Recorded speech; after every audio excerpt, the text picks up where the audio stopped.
오늘 하나님 말씀은 열왕기상 13장 1절로부터 10절까지 말씀입니다. 갈라진 베델 제단, 이런 제목과 함께 하나님 말씀 함께 나누겠습니다. 우리는 여로보암에 대한 말씀을 듣고 있습니다. 북이스라엘의 10지파로 하나님께서는 나라를 나누셨을 때 그에게 바른 말씀과 바른 예배를 명령하셨습니다. 하지만 그는 정치적인 이유를 통하여 북쪽에 있는 지파 사람들이 남쪽 유다로 내려가 예배하게 되면 자기의 정치적인 생명이 위협을 받을 거라는 착각을 하게 됩니다. 그래서 그는 북쪽의 사람들이 남쪽으로 내려가지 못하게 하기 위한 방도로 남쪽의 베델 지역과 북쪽의 단 지역에 성전을 세우는 대신에 금송아지를 하나씩 세우게 됩니다. 그리고 이것이 너희를 애굽에서 구원해낸 하나님이다 라고 말하죠. 이 출애굽기 32장의 금송아지 사건을 떠오르게 만드는 매우 위험천만한 일을 하게 됩니다. 거기서 그는 끝나지 않죠. 레위 자손들로 여러 제사장을 세우지 않고 일반 백성으로 그것을 대체합니다. 또 7월 달에 하나님께 예배드리던 대속죄일과 무교절들을 완전히 8월 달로 날짜를 변경시켜 버립니다. 철저히 성경을 떠난 자기가 만들어낸 그런 방식입니다. 그래서 비슷한데 전혀 다른 우상을 섬기는 꼴이 돼버리고 말았습니다. 하나님이 세우신 나라, 주님이 주신 주권을 자기 스스로 변경시킨 것, 이것이 바로 여로보암의 큰 과오였습니다. 하나님은 그런 그의 예배와 북이스라엘을 가만두지 않으시고 하나님께서는 그의 예배를 잘못된 예배라고 보여주시길 위하여 한 사람을 그곳에 보내십니다. 성경은 그 사람의 이름이 등장하지는 않고 하나님의 사람이다라고만 말하고 있습니다. 하나님은 그 사람을 통하여 유다로부터 베델에 이르러서 보내게 하셨습니다. 마침 여로보암은 제단 곁에 서서 분향하고 있었습니다. 예배 행동은 하나님이 말씀하신 성전 예배와 매우 흡사했습니다. 하지만 장소가 바뀐 것입니다. 여러분, 비슷한데 조금 다른데 그냥 비슷한 형태들을 띠면 그냥 그것이 기독교입니까? 그러지 않죠. 그것은 기독교가 아니라 하나님이 가장 가장스럽게 여기는 것입니다. 이단의 특징이 무엇입니까? 비슷한데 핵심적인 게 다른 겁니다. 그래서 그들은 재림주가 어떤 교주가 되어버리고 하나님의 신학을 인간적으로 풀고 또한 자기 생각대로 말씀을 잘못 해석하다 보니 그들의 결과는 여러분 신앙이 아니라 이단의 신앙으로 바뀌게 버린 겁니다. 오늘 여러분 여로보암이 그러한 길을 걷게 된 것이죠. 그 헛된 예배를 드리는 그곳에 가서 하나님의 사람은 제단을 향하여 다음과 같이 명령하십니다.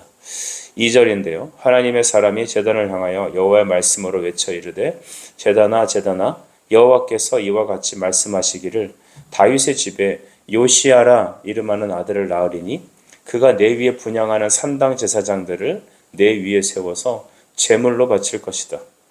그러니까 남쪽에 요시야라는 왕을 하나님께서 세울 건데 그가 너를 이렇게 판단하고 너를 분향하는 제사장들을 이렇게 산제물로 그 위에 제물로 바칠 것이다.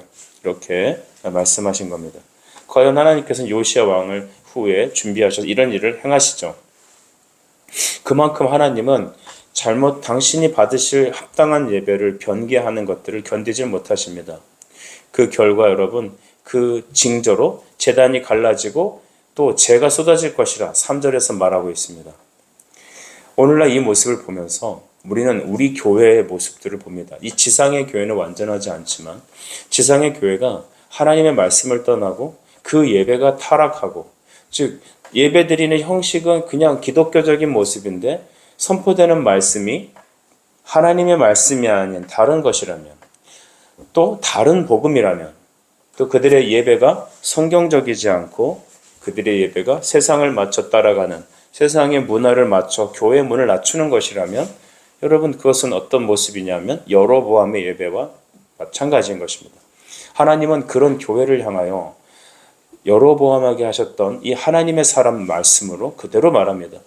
내가 내 위에 사람의 뼈를 사를 것이며 또한 그 제단이 갈라져서 재가 쏟아질 것이다.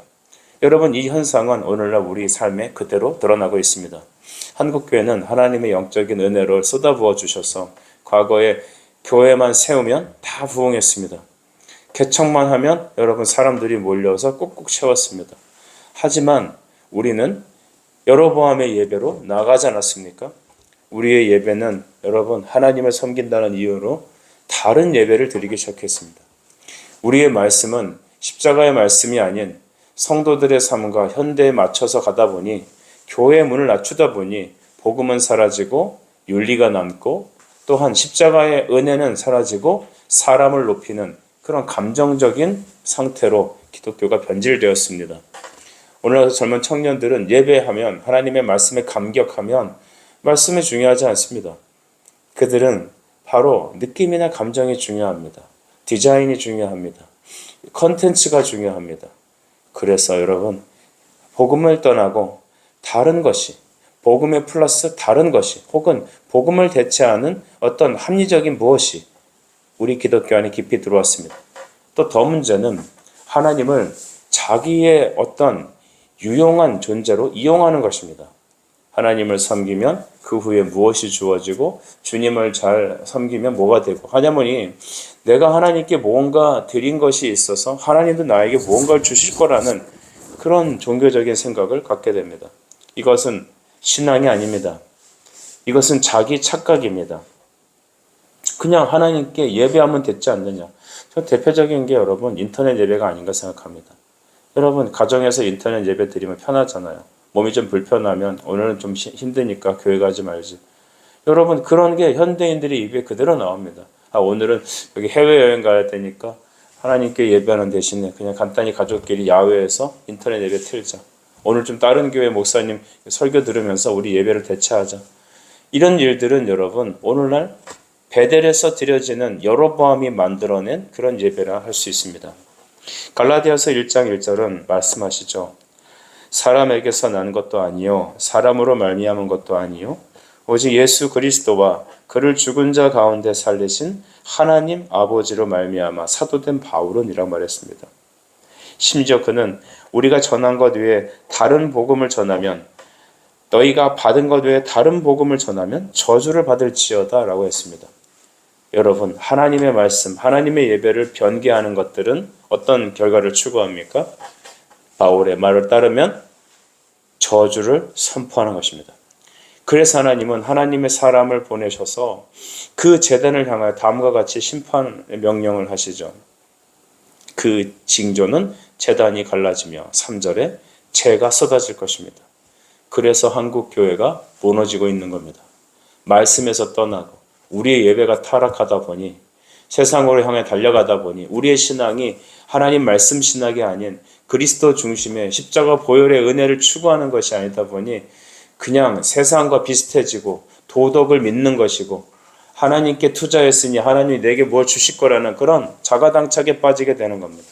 말씀에서 떠나면 예배가 변개되면 반드시 이런 일들이 일어나는 것이죠. 우리는 그러면서도 왜 교회가 이렇게 쪼개지고 왜 교회가 문제가 생기는지 알지 못합니다. 왜 우리 자녀들은 세상으로 나가고 하나님을 믿는 믿음을 갖지 않는지 우리는 모르는 겁니다.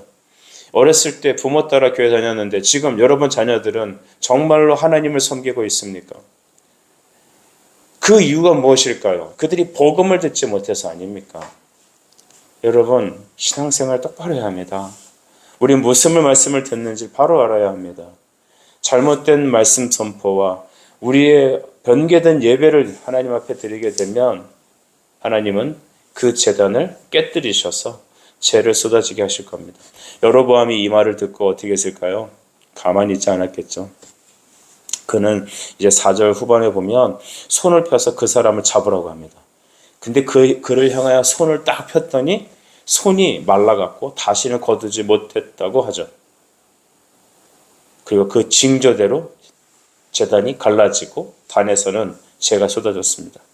여러분 이제 여로보암은 어떻게 해야 되겠습니까? 하나님 앞에 회개하며 나가야 되지 않습니까? 그런데 이 여로보암의 모습이 애굽의 바로의 모습과 너무나 흡사합니다. 6절에 보니까 왕이 하나님의 사람에게 말하여 이르되 너는 나를 위하여 내 하나님 여호와께 은혜를 구해서 내 손이 다시 성하게 기도해달라는 겁니다. 하나님의 사람은 그의 말대로 은혜를 구하고 기도하니까 다시 전과 같이 성하게 되었죠. 이럴 때 여러분 여로보암의 태도를 우리는 주목해 봅시다. 그는 하나님께 회개하러 나갔습니까? 자기의 잘못을 성토하고 옷을 찢으며 마음을 통곡하며 다시 종교개혁을 일으켰을까요? 아니었습니다. 7절 말씀 보니 왕이 하나님의 사람에게 이르되 나와 같이 집에 가서 쉬라. 내가 네게 예물을 주겠다. 너 나를 위해 고쳐줬으니까 내가 너 좋아하는 돈 줄게. 이렇게 된 것이죠. 애굽의 바로의 태도를 보면 그렇죠. 하나님의 심판이 임할 때, 그 재앙이 임할 때 죽겠다고 막 아우성입니다. 그리고 모세와 아론을 불러서 내가 잘못했으니까 이제 이 재앙을 제발 좀 걷어달라고 말합니다. 그런데 정말 그의 말대로 재앙을 싹 걷어주고 살만 숨쉴만 하면 뭐라고 말하냐면 내가 언제 그랬어? 넌 못 보내 하고 그 마음이 다시 강팍해지는 걸 봅니다. 여러분, 사람의 마음을 바꾸는 건 우리 힘으로 능으로 되지 않습니다. 오직 하나님의 영, 하나님의 성령으로만 되는 줄 믿습니다. 즉 주님이 하시고자 하는 사람에게 그 마음을 깨뜨리는 겁니다. 제 아무리 여러분 어떤 죽은 자가 살아나고 무슨 능력이 임해도 하나님이 허락하지 않는 사람의 마음은 좀처럼 바뀌지 않습니다. 여로보암은 내가 돈 줄게. 내가 너에게 돈 줄게. 나와 같이 가자 이 것입니다. 하나님은 그 사람에게 하나님께서 말씀하실 때가 너희 집에서는 떡도 먹지 않고 물도 마시지 말라고 했다. 그래서 자기가 돌아왔던 길이 다른 길로 가게 됩니다. 우리는 여러분 믿지 않는 자와 멍에를 같이 매지 말라는 그리스도의 말씀을 여기 떠오르게 되죠.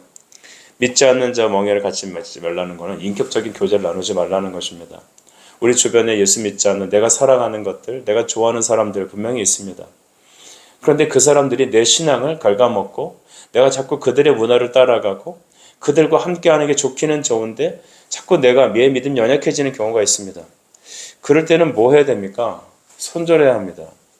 특별히 우리 자녀들 결혼시킬 때 믿음의 가정과 결혼시키기 힘쓰십시오. 물론 우리 교회 중에서도 또한 전에는 신앙생활 하지 않던 분들이 교회 안에 들어와 예수 믿고 변화되는 모습 너무 귀합니다. 하지만 여러분 믿는 사람들은 여러분 인격적인 교제를 나누는 것입니다. 즉 하나님의 말씀과 함께 교제해야 합니다.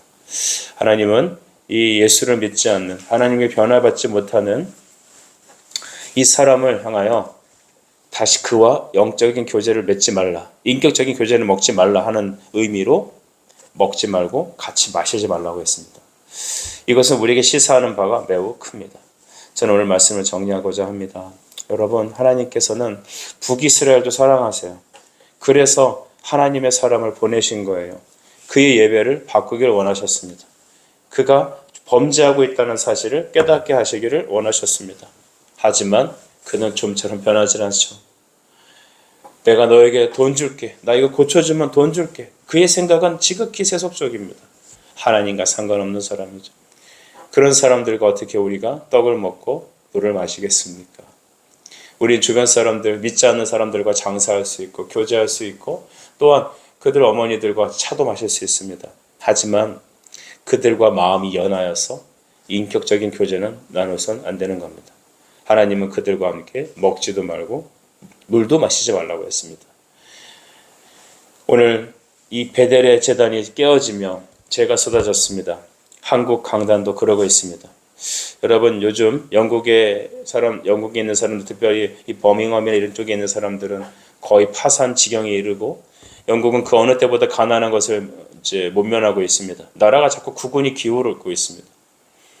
영국은 과거에 청교도의 나라였고 그것은 여러분 복음을 선포하는 해가 지지 않는 나라였습니다.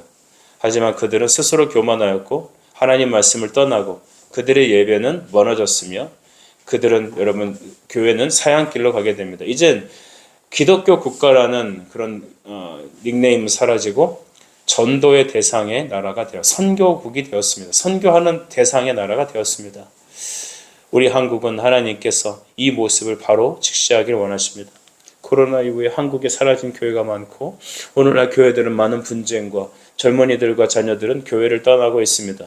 점점 노인들이 교회를 지키는 그런 나라로 변해가고 있습니다. 고령화가 돼서가 아니라 우리가 바로 베델에서 제단을 쌓고 있는 교회가 됐기 때문인 것입니다. 다시 하나님의 말씀으로 회개의 영이 부어져야 합니다. 그래서 다시 새로운 교회들이 세워져야 합니다. 하나님은 그래서 우리를 세우셨습니다. 여러분을 베델의 제단에서 건지셔서 다시 영적 예배자로 하나님의 진리의 복음을 기치를 드는 예수님의 사람들로 불러주셨습니다. 이제 우리는 다시 베델로 돌아가지 맙시다. 그 베델은 깨어지고 단에 재가 쏟아질 것입니다. 새 술은 새 푸대에 담아야 하니 하나님께서 오늘 이 말씀을 듣는 우리에게 다시는 베델의 예배가 너희에게 있지 않기를 원하며 또한 여로보암 같은 자들과 교제하지 않기로 주님께서는 우리에게 교훈하시는 겁니다. 주님, 우리 성도들이 이 말씀을 듣고 온전한 순종의 길로 걷게 해주십시오. 오직 다시 진리의 말씀을 붙들고 바른 하나님의 예배자가 되게 해주시고 하나님, 우리가 하나님 말씀과 방해받는 모든 여로보암 같은 세력들과는 손절하고 진리의 사람들과 함께 하나님의 나라를 세워가는 영적 이스라엘 될 수 있도록 인도해 주옵소서. 함께 기도하겠습니다. 하나님 아버지, 오늘 갈라진 베델 제단을 보며 한국 강단을 보게 됩니다. 하나님, 우리가 이렇게 쪼개지고 재가 쏟아지는 이 교회 모습을 보면서 우리는 무엇을 하나님 바라봅니까? 다시 여호와께로 돌아오라. 다시 진리의 말씀과 바른 예배로 시작하라라고 명령하신 주님. 우리 교회가 하나님 주님의 말씀을 듣고 이 순종의 길을 걷게 해주시옵소서. 오직 그리스도, 오직 말씀, 오직 예수의 십자가의 말씀만 전하는 그리스도와 그의 죽으심만을 우리가 전하는 우리 교회가 되게 해주시길 원합니다. 하나님, 여로보암과 같이 하나님 우리가 손잡고 걸어가지 말아야 될 사람들이 누구입니까? 내 삶 속에서 여로보암과 같은 환경은 무엇입니까? 그것들과 선절하며 다시 거룩한 하나님의 뜻을 따라 진리로 하나 되는 영적 이스라엘 되어갈 수 있도록 축복해 주시옵소서.